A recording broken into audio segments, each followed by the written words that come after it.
Hello, everyone, and thank you so much for joining us on another episode of the KingsCrowd's Startup Investor Podcast. Today, we are joined by a very special guest in Shari Noonan.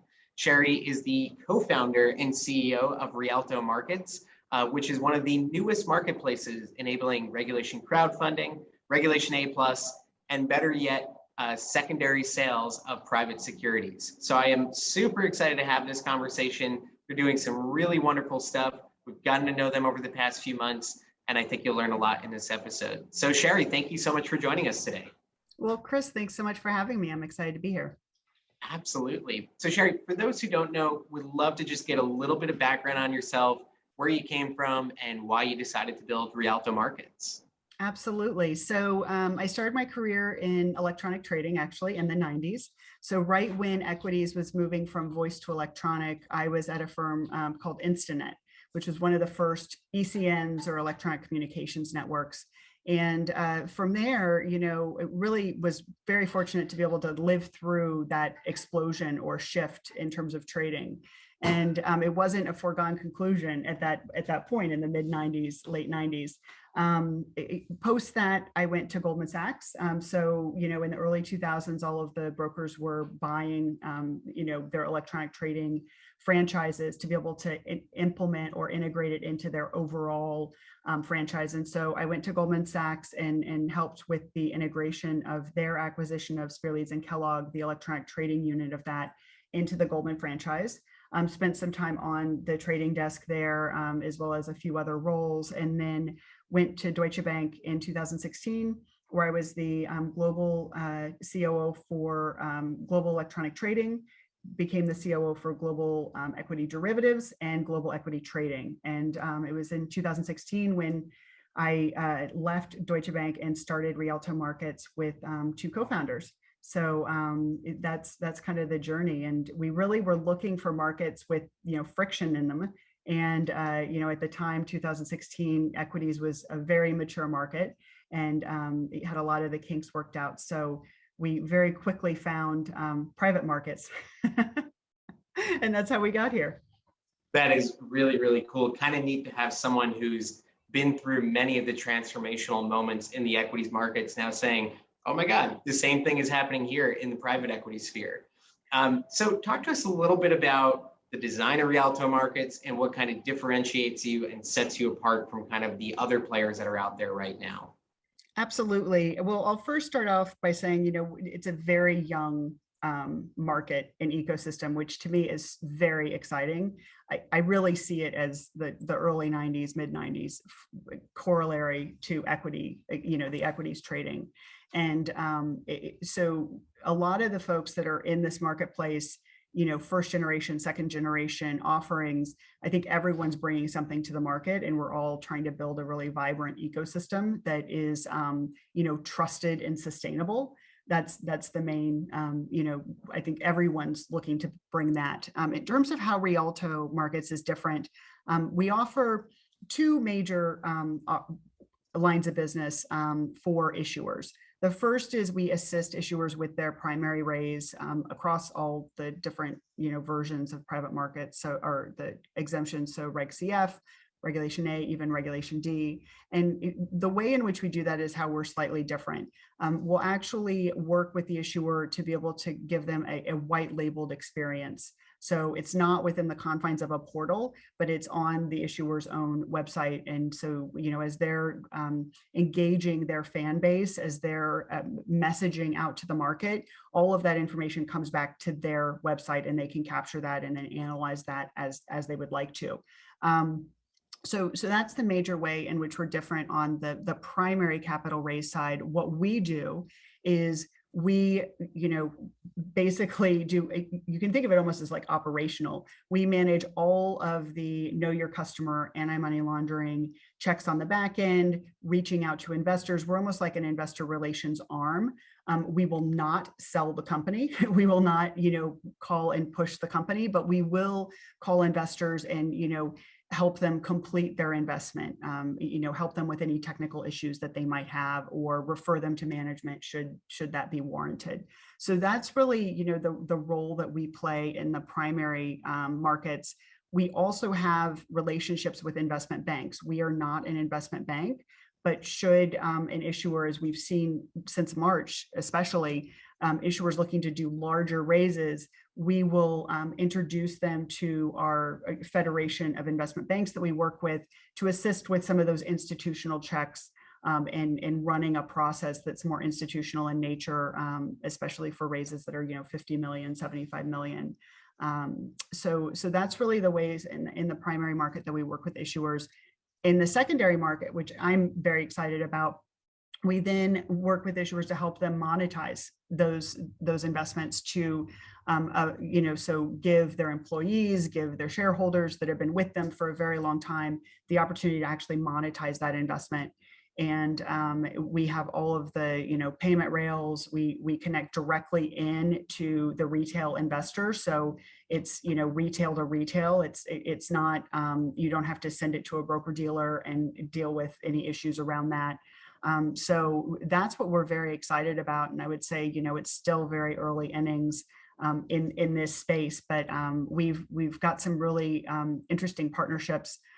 Whether that be in the alt space or whether that be with individual issuers or whether that be with, some emerging RIAs or other, managers on the buy side that I think are really going to help us evolve this space of the market. Well, I have so many questions based on everything that you had to say. If I could start with one, the benefit to founders of kind of having this white label, own experience, not on a platform. So many people are used to utilizing the Republics and the WeFunders and the Start Engine. So what is a benefit to a founder deciding to kind of go with this independent raise? And we literally mean it's a page that essentially looks like their website. You're not going to go and find it on a marketplace. You're going to find it where that company lives on the web. So talk to us about why that's a good thing and why founders want to do that. A lot of founders that have companies that either they've cultivated a very strong community or they have access to a very strong community. So we deal with a lot of companies in emerging spaces like clean energy, like cannabis, like med tech or space tech, where they have a subgroup that's very interested in the development of their company. Or retail facing, they've amassed a fan base. In those cases, it might make sense, or it might, does make sense to be able to cultivate that fan base and maintain the direct relationship with your fan base. And as you're marketing, and especially for larger raises, as you're looking to market, you're able to deploy the differential between a self-hosted cost, which can be anywhere from 1% to 3%, versus a platform cost, which is larger, but it's because the platform has you up with a lot of other raises, and they have their own community. That cost can be redeployed into marketing and digital marketing to then drive new fans or new consumer segments to your site. Now, one thing we do talk to issuers about is the importance of a diversity of investor base, and the fact that you need to spend money on marketing if you're going to do your own self-hosted raise, or you need to have a really galvanized fan base. You can't just put a website up and think that people are going to come to your site. So it is important to have a marketing strategy. It's also important to understand which companies, and at what size raise. I certainly think if you're doing, $1 million or $500,000 raise, the portals serve companies very, very well. Once you're doing a $5 million raise, a 10, 20, 40, $50 million raise, the company at that point is probably wanting to create their own branding and control that messaging and control the data coming back from their marketing program a lot more. Makes a lot of sense. You said something else interesting, which is seeing some of these firms wanting to work with an investment bank. Now, For those who don't know, right, when companies go public, oftentimes they work with an investment bank to essentially line up lots and lots of cash before they ever even go public. And then on the day of, they're basically just funneling all that cash into the deal. And it's essentially like a funded IPO, right? So investment bankers are essentially people who help you find money. But it's something that's very well known for the IPO market, not necessarily known for kind of the startup and even mid-market that's out there. So can you talk to us about that dynamic and what you're seeing kind of play out in that space? Because that's really interesting and valuable for this space. Absolutely. And, I'll start by saying that, I came from a large banking world. And what's been really fascinating from my perspective is seeing how banking has really segmented, and there are a lot of boutique investment banks that specialize in either middle market companies, middle market private companies in different sectors. And so what we really look to do is connect companies with our network of investment banks, which are usually boutique in nature. We are having conversations with some larger ones, but in general, the partnerships we've got right now are one of two kinds. Either they're your traditional investment bank, meaning you have a pitch deck, they pitch you to their network, and then you have calls with institutional investment level investors. But it's the traditional, I would say face-to-face, but really Zoom to Zoom type meetings with investors that are institutional size in nature, or investment banks that have really not evolved, but shifted their strategy to be both the traditional as well as a platform base, meaning you submit your information into the platform and your information is federated out to tens of thousands, many thousand potential investors. Those investors can be anywhere from family offices to hedge funds to venture capital funds or private equity, depending on your stage, depending on your industry. It doesn't get sent out to everyone. It gets sent out to the investors that are at the right stage in industry that for you, that, correlates to you. So those are the two types of banks we work with. The last thing I'll mention is we also work with banks overseas. So there are certain markets, whether it be, Southeast Asia or the Middle East, that we have relationships with, and that investment can get federated out to that investor base. Very, very interesting. I think this is great for the market. I think it's something that's duly needed. Something I've been calling for is to see more investment banks play in this space and start to service it. And if you can do it efficiently, right, it could become economically viable for them. And it'd be really good for individuals who now have these kind of side-by-sides along the institution. So I think it's a win for everyone. Really happy to hear that. Next thing that I wanted to hit on that you mentioned as well was this talk about secondaries, right? Essentially, hey, yeah, it usually takes 8 to 10 years to IPO, but guess what? We're going to let you actually sell these shares much before that at a price you might determine to be right for you. Talk to us a little bit about the secondary market. How is that going to work? What does that look like for investors? Absolutely. So our DNA is in building these secondary market platforms. So our team's built 9 of them. So we're this sort of our DNA, which is great. But there's a lot of differences between public equities and the private marketplace. Very different spaces. And the first thing I'll say is, what we've really built is we've built a system to take the friction out of resales or the monetization factor. So, if you wanted to, in the past, sell your private company shares, first you'd have to find the other side. Then you'd have to sit down with a bunch of lawyers and you'd have to, negotiate, all of the paperwork required. What we've done is we've built the mechanism, especially for, Regulation A and Regulation CF that are standardized, right? They're standardized contracts. Because we interface with the digital securities element, even though we don't have to go far down that rabbit hole, but because we do, we can really systematize a lot of specifics within the securities. We make sure that, first of all, everyone that's on the platform goes through all of the right checks from an AML, know your customer perspective. Is hooked up to their funding element so that the funds can actually transfer. We connect up then when someone would like to purchase or sell their shares, we connect into the relevant transfer agents and make sure that they're freely tradable, that there are no encumbrances on them. and we make sure that the person that wants to buy it can actually, has the wherewithal to buy those shares, and then we affect that transaction. We really think that,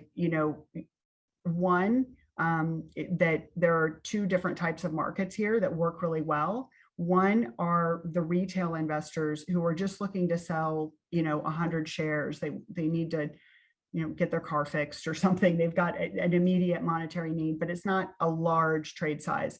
For that, we have something called Market Board, which is a real-time lit system. And all of the orders there are fully executable. So you can, when you look at the order book, you can see what you can execute against. The second type of modality of trading is more of an auction based, and that's more of a book building exercise for some of the larger investors that are looking to exit a portion of their investment or all of their investment. And so that's a very different interaction type.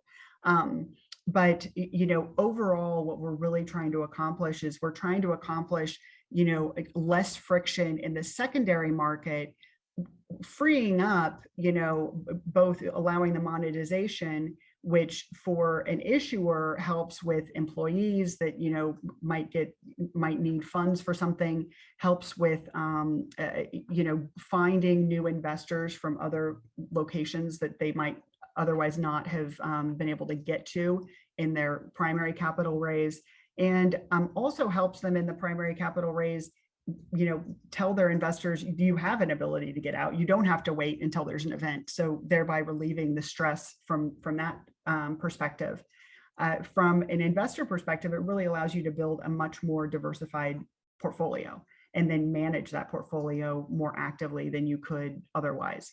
So that's sort of the secondary market. We think it's really going to be critical to enabling scale, much like the infrastructure we built in the 90s did it for equities. A couple of questions that I think are going to come up for investors, and then I have one for the companies as well. So for investors, will they be able to find companies that they've invested in on things like Republican WeFunder, or is it only going to be things that originated on Rialto? And the second question is this essentially a bid and ask market where they can put in a price they're willing to sell at, and then if there's a match, then it'll happen? Or is it kind of a more real-time thing where they essentially have to accept the price if they decide to sell? Great questions. So the first one is you do not have to do your primary raise through Rialto. We have all sorts of issuers coming to us and support all of them.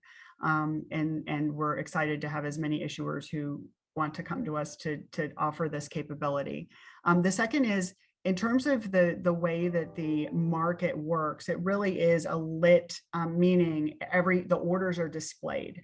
And if you are willing to sell, if you're willing to sell at a certain price, you're putting your order up there. If you're looking to purchase shares of a particular company, you're putting your order up there as well. And people that hold those securities can go and see, who's looking to buy and at what price. We are rolling out and have on the product roadmap the liquidity provision, so getting liquidity providers in, as well as some other interesting features from an issuer's perspective, which is, and obviously there's a lot of regulatory framework around this, but essentially allowing issuers to be the buyer of last resort within a regulatory framework that is appropriate. But that does provide for other liquidity optionality to the market. And then I know the big thing that founders are going to ask, because they ask it even when it's simple, so never mind when it sounds complex. What happens to a founder, a company's cap table when people start buying and selling and moving things around? Does that create chaos, or do you have a way of kind of managing that?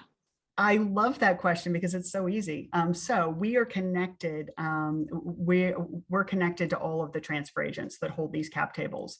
So we're automatically messaging back and forth to those cap tables, and everything's automatically adjusted. So issuers do not have to worry about doing anything. That would be a nightmare. That's fantastic. It's easy for people who are listening. It's easy. Yeah. I like to hear that.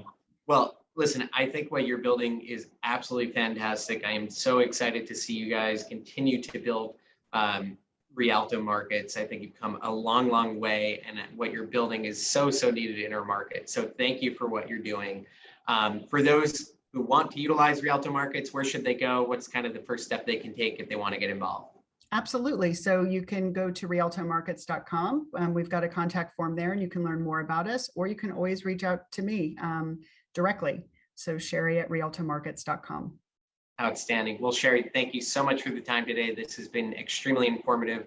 You heard it here first. Go to rialtomarkets.com. Have a wonderful day, everyone. Take care. Thank you.